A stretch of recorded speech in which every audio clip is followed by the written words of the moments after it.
Assalamualaikum warahmatullahi wabarakatuh. Kami dari kelompok praktikum yang beranggotakan saya sendiri Nur Hafida dan dua teman saya yaitu Marvita dan Arman. Pada kesempatan ini kami akan mempresentasikan hasil praktikum kami dengan tema fermentasi donat yang melibatkan mikroorganisme. Donat Donat adalah salah satu produk bioteknologi konvensional yang melibatkan mikroorganisme dalam proses pembuatannya, di mana mikroorganisme yang terlibat dalam proses fermentasi yaitu Saccharomyces cerevisiae. Fermentasi adalah salah satu proses produksi energi yang melibatkan keadaan anaerobik atau tanpa oksigen. Gula juga merupakan salah satu bahan utama dalam proses fermentasi. Saccharomyces cerevisiae dapat mengubah karbohidrat menjadi karbon dioksida dan alkohol, dan juga Saccharomyces cerevisiae dapat memfermentasi maltosa dengan cepat. Karbon dioksida merupakan gas yang dapat dilepas ke udara bebas. Di dalam sebuah adonan, gas yang dihasilkan dari fermentasi oleh Saccharomyces cerevisiae terjebak oleh pekatnya adonan tersebut, sehingga gas tersebut tidak dapat dilepas ke udara bebas. Gas yang dihasilkan dari fermentasi ini dimanfaatkan untuk mengembangkan adonan. Dengan pemanasan dengan suhu tinggi, maka adonan dapat memuai atau gas dalam adonan dapat memuai sehingga adonan dapat lebih mengembang. Pemanasan atau penggorengan pada donat juga dapat berfungsi untuk mematikan atau membunuh sel-sel ragi atau sel-sel mikroorganisme Saccharomyces cerevisiae yang terdapat dalam adonan donat. Adapun bahan baku yang digunakan dalam pembuatan donat yaitu tepung terigu dan ragi, di mana tepung terigu terdiri atas pati dan protein, di mana protein terdiri dari glutenin dan gliadin. Glutenin merupakan protein yang berbentuk lurus panjang, sedangkan gliadin merupakan protein dengan struktur yang lebih padat. Kedua jenis protein ini dengan adanya air bisa membentuk jaringan yang disebut gluten. Kemudian yang kedua yaitu ragi. Ragi merupakan mikroorganisme bersel tunggal. Untuk tumbuh, ragi membutuhkan gula sebagai media. Gula bisa tersedia untuk ragi dengan cara menambahkan gula atau bisa ditambahkan langsung dengan campuran bahan-bahan lain. Gula dapat dihasilkan dari pecahan pati. Aktifnya ragi dapat dilihat dari timbulnya buih dengan campuran ragi dan larutan gula. Selanjutnya, dapat kita lihat yang terjadi pada pati ketika ditambahkan air. Maka, enzim amilase yang terdiri dari alfa amilase dan beta amilase akan mengubah pati menjadi komponen sederhana seperti maltosa dan glukosa.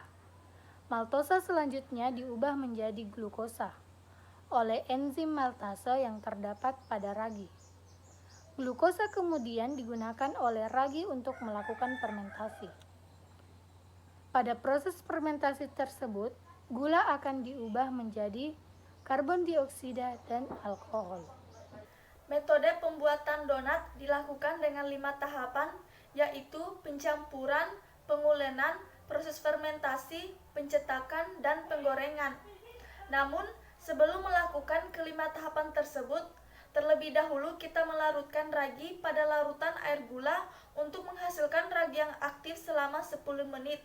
Setelah itu, baru dilakukan kelima tahapan tersebut. Yang pertama yaitu pencampuran. Bahan-bahan seperti tepung terigu, kuning telur, ragi yang sudah aktif dicampur rata. Kemudian setelah tercampur rata, adonan donat dicampur dengan mantega.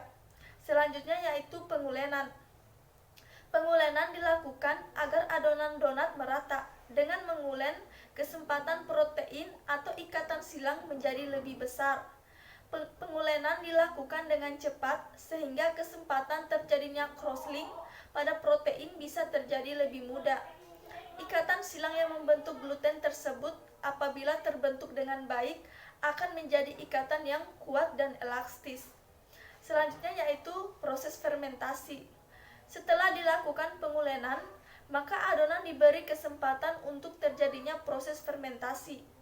Untuk melakukan fermentasi, adonan didiamkan selama kurang lebih 1 jam untuk menghasilkan adonan yang mengembang. Selama fermentasi, enzim menghasilkan karbon dioksida dan etanol. Karbon dioksida yang dihasilkan tersebut akan terperangkap pada jaringan gluten yang terbentuk, maka karbon dioksida yang terperangkap bisa lebih banyak. Sehingga rongga-rongga yang terbentuk pada donat bisa lebih banyak dan lebih besar. Artinya, donat yang terbentuk sudah lebih besar dan mengembang. Tahapan selanjutnya adalah pencetakan. Setelah adonan mengembang, kemudian dikempeskan untuk mengeluarkan udara yang terdapat dalam adonan. Kemudian dicetak sesuai dengan keinginan. Tahapan terakhir yaitu penggorengan. Penggorengan dilakukan sampai donat matang. Selama proses penggorengan, ragi akan mati. Namun, adonan tetap mengembang karena karbon dioksida yang terbentuk menguap dengan adanya panas dan air yang ada di dalam adonan juga menguap. Setelah dilakukan tahapan-tahapan pembuatan donat atau proses pembuatan donat, maka dihasilkan produk donat. Produk donat yang dihasilkan setelah proses pembuatan donat seperti tekstur, aroma, rasa, dan warna sangat dipengaruhi oleh proses pengolahan donat. Warna yang timbul pada donat dihasilkan pada saat penggorengan karena terjadi reaksi Maillard. Reaksi Maillard merupakan reaksi-reaksi yang terjadi antara karbohidrat, khususnya gula reduksi, dengan gugus amina primer. Semakin lama waktu dan tingginya suhu pemanasan reaksi Maillard, semakin banyak terjadi. Tekstur merupakan salah satu komponen penting yang menentukan kualitas akhir roti donat. Semakin lama pengulenan dan pengembangan atau fermentasi yang terjadi sangat baik, maka tekstur roti juga sangat baik. Sehingga lama pengulenan dan keberhasilan proses fermentasi sangat mempengaruhi tekstur. Rasa dipengaruhi oleh senyawa kimia, suhu, dan interaksi dengan komponen rasa lain. Rasa juga dipengaruhi oleh penambahan konsentrasi ragi pada adonan.